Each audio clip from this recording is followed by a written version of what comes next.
কাকুম sir. হ্যাঁ, আসসালামু আলাইকুম। স্যার কেমন আছেন স্যার? আছি আলহামদুলিল্লাহ, আপনি কেমন?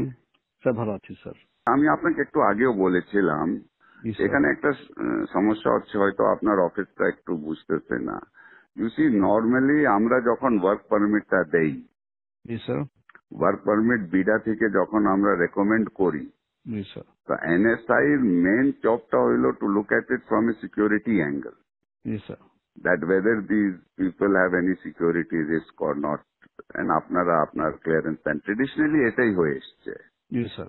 আর আমরা করতেছি কি, আমাদের একটা লেড আউট পলিসি না থাকলেও জি স্যার। আমাদের থার্ড পার্টি যারা অনেক জায়গা হয় কি, স্পেশালি আপনার সফটওয়্যার কোম্পানিগুলিতে, জি স্যার। তারা এখানে কন্ট্রাক্ট, গভর্নমেন্টের কন্ট্রাক্ট, অন্য কন্ট্রাক্ট পায়, তারা কিন্তু as workers they bring in not direct work permit people হিসাবে, they bring in as contract workers. Sir sir.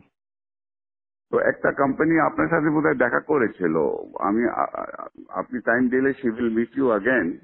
হ্যাঁ স্যার, আসছিল স্যার। হ্যাঁ, আসছিল স্যার। তো ওটা আবার আপনি বলেছিলেন আমরা রিভিউ করে পাঠাইতে, আমি হোম মিনিস্টারকে বলে আপনাদের কাছে রিভিউতে পাঠাই দিয়েছিলাম। জি স্যার। ওটা আপনারা আবার না করে দিয়েছেন। জি স্যার। স্যার আপনারা করেছেন না অন দ্য গ্রাউন্ড দ্যাট বিডার কোনো পলিসি নাই এটার ব্যাপারে। তো এক্স্যাক্টলি স্যার। ওটা তো আপনাদের দেখার ব্যাপার না। হ্যাঁ পলিসি স্যার। আমার আছে কিনা, that is not, you see whether the security clearance আছে কিনা, whether they are security or not secure, ওটা তো আমার ওয়ার্ক, আমি হোম মিনিস্ট্রির সাথে বিডা বুঝবে। স্যার ঠিক আছে স্যার। এখন স্যার আমি আমি দু একটা আসপেক্ট একটু আপনাকে বলি। হ্যাঁ, যেই লোকটা ভাড়া দেখাচ্ছে 30,000 টাকা, বাট সে 3 লাখ টাকার বাসায় থাকতেছে, so he is not paying tax because he is showing 30,000 টাকা হাউস রেন্ট। 2,30,000 টাকার যে বাকি যে যে 3 লাখ টাকা যে বাসা থাকতেছে, যেটার জন্য এডিশনালি সরকারকে পে করার কথা, সে তো সেটা করছে না স্যার। তো এটা দেখার দায়িত্বটা কার? যে লোক, হ্যাঁ স্যার, এখন যে লোকের বেতন হচ্ছে অরিজিনালি 10 লাখ টাকা, সে দেখাচ্ছে 2 লাখ টাকা, বাকি 8 লাখ টাকার উপর ট্যাক্স ফাঁকি দিচ্ছে। এই এই এটা জিনিসগুলো দেখা। এটা এটা দেখার দায়িত্বটা হলো এনবিআর। হ্যাঁ, এনবিআর ধরবে, তো এনবিআর তো এনবিআর তো ধরতেছে, এটা তো এনবিআর যে ইন্টেলিজেন্স আছে স্যার তারা ধরছে না স্যার। ধরতেছে। না না, ধরতেছে ধরছে না ধরছে, স্যার। অনেকগুলিকে ধরেছে, আমরা অনেকগুলিকে স্যার, ধরছে, এয়ারপোর্টে আমরা আটকাই দিতেছি। স্যার যেই লোক আগে আসছে, সে 8 লাখ টাকা বেতনে ছিল, এখন সে 2 লাখ টাকা বেতনে এখানে চাকরি করতেছে। তো বিদেশিরা এত দেশপ্রেমিক তো হয়ে যায় না যে আমার দেশে 8 লাখ টাকা বেতন ছিল 2 লাখ টাকা কাজ করবে। হুম। সুতরাং আমাদেরকে তো তো এগুলো যখন অবজেকশন দিয়েছি তখন সে তার বেতন আবার বাড়ায় 6 লাখ টাকা করেছে স্যার। তো সাম বাট পয়েন্টে এই ওটা ঠিক আছে না, এট সাম পয়েন্ট এটা তাহলে আমরা বসি, লেট আস সিট হ্যাঁ down with NBR, exactly sir. Everybody আমরা বসি, কিন্তু point is G sir. This responsibility basically is NBR.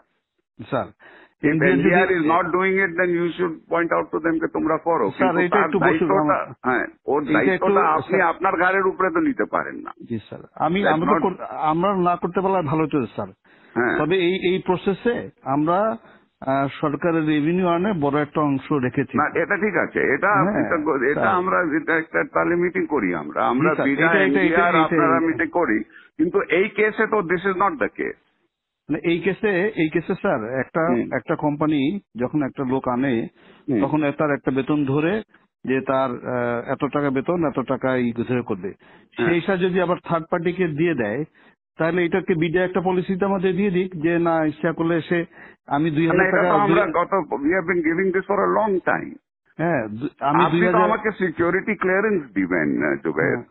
Sir. আপনি এখন যদি পলিসি ম্যাটারে যদি NSI is going to say you have to dictate policy to me, then তো it is going to be very difficult. Sir এটা একটু বসা policy, উচিত স্যার। তাহলে আমরা স্যার আমাদের, আমরা সিকিউরিটি ক্লিয়ারেন্সটা তাকে, সে যে বিদেশ থেকে যখন আসবে হ্যাঁ, এডিশনে তাকে সিকিউরিটি ক্লিয়ারেন্সটা তাহলে আমরা না দিই, আমাদের কাছে না নিল, আমাদের কাজটা খুব কমে গেল স্যার।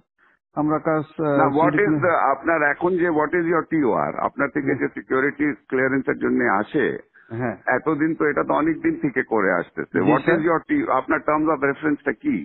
আমরা এটার ভিতর দেখি যে সে সরকারের মানে প্রথম কথা হচ্ছে যে সিকিউরিটি পার্সপেক্ট থেকে থেকে তার এমনি তার কোনো নিরাপত্তা হুমকি না। 2 নম্বর হচ্ছে যে কোনো ব্ল্যাক লিস্টে আছে কিনা। জি স্যার, 2 নম্বর হচ্ছে ইকোনমিক সিকিউরিটি পার্সপেক্টিভে সে সরকারের ফাঁকি টাকি দিয়ে কোনো জায়গা থেকে সরকারের ক্ষতি করছে কিনা এটাও আমরা দেখি স্যার।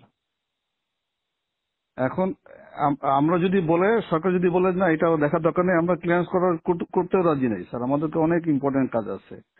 কিন্তু যখন একটা লোক ফাঁকি দিয়ে যার বেতন 10 লাখ টাকা, সে 2 লাখ টাকা বেতন দেখায় বিদায়ের সাথে হাত মিলায়া সে যখন সরকারকে ফাঁকি দিচ্ছে, তখন কেউ না কেউ তো দায়িত্বটা নিতে হবে স্যার। না না, বাট এটা তো আপনার ঠিক আছে, আমি দেখি, আমি প্রিন্সিপাল সেক্রেটারির সাথে কথা বলি। জি স্যার। আমার যতদূর মনে হয় দিস ইজ নট, এতদিন তো ছিল না, এটা তো নতুন, আপনি ডিজি হয়ে এই প্রবলেমটা আসছে, এর আগে তো কোনোদিন হয়নি। আমি 2009 সাল থেকে এই প্রতিষ্ঠানে আছি। I work as director external, এবং যারা এরকম ট্যাক্সের ফাঁকি দিচ্ছে এই বিষয়গুলো সবগুলো আমরা এইভাবে করে ধরেছি, এবং আমরা যখন অবজেকশন দিয়েছি ওরা আবার বেতন বাড়ায়, যেটা লিগাল যে পায়, যে বাড়ি ভাড়া যা 3 লাখ টাকা দিয়ে করতেছে সে তখন 3 লাখ টাকা বাড়ে ওটার উপর সরকারকে ট্যাক্স দিয়েছে স্যার। চিটাগাং পোর্ট দিয়ে স্যার হাজার হাজার গাড়ি আসে, ওগুলো আটকাই ওরা ট্যাক্স দেয়। So I am adding value tax to the government. Although এখন বলবেন যে না এটা তো রেসপন্সিবিলিটি না স্যার, এটা যদি সরকার বলে দেয় যে না এগুলো করার দরকার নেই, আমরা কিছু করবো না স্যার, আমাদের কাছে ক্লিয়ারেন্স না পাঠাইলেও তো হবে না স্যার। কিন্তু বিডা আমাদেরকে বলতে হবে যে তারা যদি জাস্টিফাই করে যে একটা লোক বিডা যদি কম্প্রোমাইজ না হয় আমাদের তো কোনো অসুবিধা নাই স্যার। আমাদেরকে একটু ক্লিয়ারলি বলে দিক স্যার যে একজনের জন্য নিয়ে এসে একজনকে দিতে পারবে, বা 2-3 হাত ঘুরে এসে লোক কাজ করতে পারবে, আমাদের কোনো অসুবিধা নাই স্যার। একটা মিটিং হলে ভালো হয় স্যার, আমাদের জন্য সুবিধা হয় স্যার। আচ্ছা ঠিক আছে, আমি দেখি, আমি একটা মিটিং এর ব্যবস্থা করি, আমি প্রিন্সিপাল সেক্রেটারির সাথে কথা বলি। এটা একটা we need to get A clear guidance on this. এবং আমি স্যার 12 বছর এই পজিশনে চাকরি করতেছি, এবং এইভাবে আমরা কিন্তু ক্লিয়ারেন্স মানে যেগুলোতে কম হয় না আমি অবজেকশন দিয়ে আসতেছি কিন্তু। এবং এই এই এই এই প্রতিষ্ঠানটা একটু ম্যানিপুলেশন বেশি চেষ্টা করতেছে, এবং বাট আমরা এরকম কেস খুব রেয়ার পেয়েছি, যারা একজনের জন্য নিয়ে এসে, আমি নিয়ে আসলাম একজনকে বিদেশ থেকে, এসে আবার আর এক কোম্পানিকে দিলাম, এই কেস প্রথম আমরা পেয়েছি। বিডা আমাদেরকে বলে দিক যে এইটাতে কোনো অসুবিধা নাই, আমরা সদস্য দিয়ে দেবো, বিডাও ক্লিয়ারলি বলে না। আচ্ছা ঠিক আছে, আমি দেখি। আর আপনাকে একটু জানাচ্ছি BIDA is a compromise organisation sir, মানে ন্যাশনাল ইন্টারেস্টে তারা শুনেন, আপনার NBR is also compromised organisation. Exactly sir, exactly. আপনার civil aviation is a compromised organisation. আপনার সব থেকে বড় কম্প্রোমাইজড অর্গানাইজেশন ইজ দুদক। জি স্যার। আচ্ছা, আর আপনার অর্গানাইজেশনও কম্প্রোমাইজড আছে স্যার? এখানে তো আমার বাংলারই আছে স্যার। আপনারও তো কম্প্রোমাইজড আছে। আপনার লোক যখন নিচে যায় ক্লিয়ারেন্সের জন্য, ব্যাংকের যে ডাইরেক্টরের জন্য আপনার থেকে ক্লিয়ারেন্স নেয়, আপনি যে জুনিয়র অফিসারকে আপনার গ্রামে গঞ্জে পাঠান আমার সম্বন্ধে খোঁজ নিতে, তো সেও কম্প্রোমাইজড আছে ওখানে। বাংলাদেশে কোন জায়গা কম্প্রোমাইজ না? সবাই মিলে একটু ভালো করার চেষ্টা করতেছি।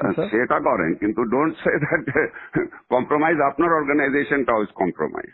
I can give you examples where your people have gone and to give a clearance certificate, how much money they have charged.